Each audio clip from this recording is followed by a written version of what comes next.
Assalamualaikum warahmatullahi wabarakatuh, teman-teman semua. Kembali lagi di channel Dinapakina. Oke, kita lanjut pada pembahasan fungsi-fungsi Excel. Kita lanjutkan untuk fungsi matematika dan trigonometri. Oke, untuk yang pertama kita bahas tentang fungsi sum. Di sini sudah ada sebuah data tentang penjualan aksesoris komputer. Untuk menghitung jumlah total penjualan barang, maka di sini kita bisa memanfaatkan fungsi sum. Kita bisa mengklik di sini, kemudian bisa langsung mengklik ya, ikon auto sum, ya, maka akan langsung terblok data yang akan kita jumlahkan. Ya, ini akan otomatis jika data yang akan kita jumlahkan ada di atasnya. Kemudian tinggal kita enter. Bisa juga kita melakukannya dengan cara mengetik sendiri rumusnya. Kita ketikkan sama dengan, kemudian ketik sum, kemudian beri kurung buka, blok data yang akan kita jumlahkan, kemudian kurung tutup, enter. Maka bisa kita dapatkan total penjualan barang. Kemudian fungsi berikutnya sum if atau fungsi sum if. Ya, fungsi ini digunakan untuk menjumlahkan data angka dengan kriteria tertentu. Contoh di sini saya akan menghitung jumlah speaker, ya, speaker yang terjual. Jadi di sini kriterianya adalah speaker. Ya, untuk melakukan penjumlahan ini kita gunakan fungsi sum if. Kita ketikkan dulu sama dengan, kemudian ketik sum if kurung buka.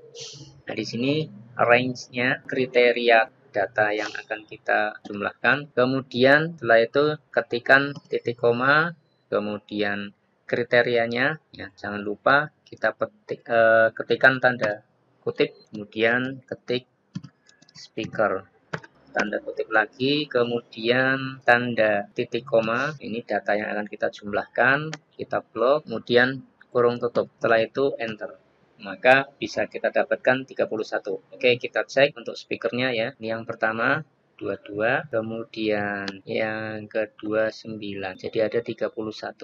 Ya, yang lainnya tidak ada lagi. Ini cara menghitung data dengan kriteria tertentu. Untuk yang lainnya gunakan cara yang sama ya. Kemudian pada fungsi berikutnya yaitu fungsi round, digunakan untuk membulatkan angka ke atas atau ke bawah. Untuk fungsi round, jika angka 5 ke atas ya, maka akan dibulatkan 5 ke atas akan dibulatkan ke 10, kalau 0,5 berarti dibulatkan menjadi 1. Tetapi jika di bawah 0,5 maka akan dijadikan 0 ya. Untuk round di sini bisa kita atur mau dibulatkan ke satuan berapa. Misal di sini nilai matematika akan saya bulatkan, saya ketikkan sama dengan, kemudian round. Kita ketikkan kurung buka, klik datanya, kemudian ketikkan titik koma, kemudian berapa digit yang akan kita bulatkan ya. Saya ambil misalkan 1 ya, 1 angka di belakang koma. Kemudian kurung tutup, enter. Perhatikan di sini ketika saya membulatkan angka ya, 1 angka di belakang koma, 0,77 menjadi 0,80. Jadi yang 0,07 ini menjadi 0,1. Untuk yang lainnya tinggal kita klik pada pojok kanan bawah, akan muncul secara otomatis. Nah, bisa dilihat di sini ya, untuk yang angkanya di bawah. Nah, lihat ini 35,238. Di sini 0,23, maka angkanya menjadi 35,2. Ini fungsi round. Jadi pembulatan ini bisa diatur ya, mau dibuat berapa angka di belakang koma. Nah, di sini misalkan yang saya bulatkan 0 ya. Berarti nanti tidak ada angka di belakang koma. Apabila pembulatannya di sini saya ubah menjadi -1, maka di sini berarti saya membulatkan puluhan ya, terdekat. Enter.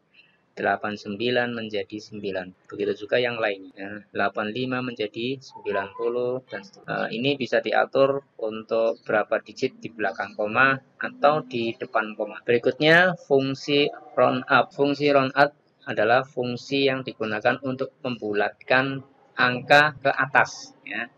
Perbedaannya di situ. Saya ketikkan, misalkan saya akan membulatkan nilai matematika. Round up, saya bulatkan 1 angka di belakang koma. Ini 7 dibulatkan ke atas. Lalu bagaimana jika angkanya di bawah 5? Ini angka 35,238. Ini tetap dibulatkan ke atas. 0,238 dibulatkan menjadi 0,3. Ya. 35,238 dibulatkan ke atas menjadi 35,3. Nah, ini untuk fungsi round up. Jadi semuanya dibulatkan ke atas. Kalau misalkan saya bulatkan ke satuan, kita lihat 85,4 menjadi 86 ya. 0,48 dibulatkan ke atas. Semuanya dibulatkan ke atas. 35,238 menjadi 36. Jadi untuk fungsi round up semuanya dibulatkan ke atas. Kebalikan dengan fungsi round up, di sini ada fungsi round down digunakan untuk membulatkan angka ke bawah. Round down. Oke, kurung buka, kemudian klik datanya, kemudian ketikkan titik koma, akan dibulatkan ke angka berapa? Ya, misalkan satu angka di belakang koma. Ini semuanya akan dibulatkan ke bawah. 85,48 menjadi 85,4. Ya, 48 dibulatkan ke bawah menjadi 85,4. Semuanya dibulatkan ke bawah. Sekarang fungsi yang terakhir, fungsi int atau integer. Fungsi ini digunakan untuk pembulatan ke bawah. Hampir sama dengan fungsi round down. Sekarang kita akan coba untuk fungsi integer. Sama dengan int, kemudian klik datanya, kemudian langsung kasih kurung tutup, enter. Di sini kita lihat untuk fungsi integer hanya untuk pembulatan angka ya, jadi tidak bisa diatur ke satuan berapa, apakah di satu angka di belakang koma atau di depan koma. Jadi fungsi integer hanya untuk mengambil bilangan bulatnya saja dan pembulatannya ke bawah. Nah, bagaimana jika angkanya negatif? Misalkan di sini saya masih ada angka lagi min 20,5.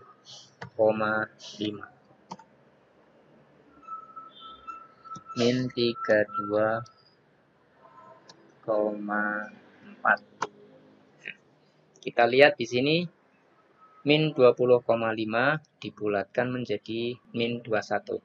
Ingat 20,5 dengan 21 itu lebih rendah min 21 ya.